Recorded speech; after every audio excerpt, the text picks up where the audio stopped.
mundo e nós já como ex-campeões, nós vamos começar a grande marcha.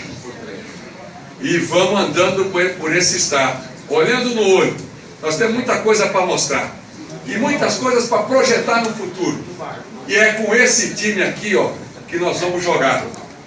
E vamos jogar com o povo, de onde nós nunca nos afastamos. E com o povo nós vamos vencer no primeiro turno as eleições do dia 5 de outubro.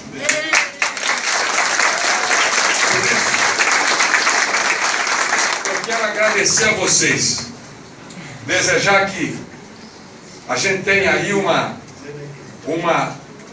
bela jornada, uma jornada de fé, principalmente uma jornada de fé na vida, de fé nas pessoas, de fé no Mato Grosso do Sul e fé no Brasil. Nós estamos do lado certo, porque nós somos pessoas de bem. E o bem sempre vence o mal.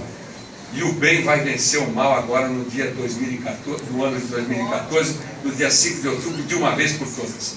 Eu peço só que Deus nos ilumine e nos abençoe nessa grande caminhada. Rumo à vitória. A vitória do Estado generoso.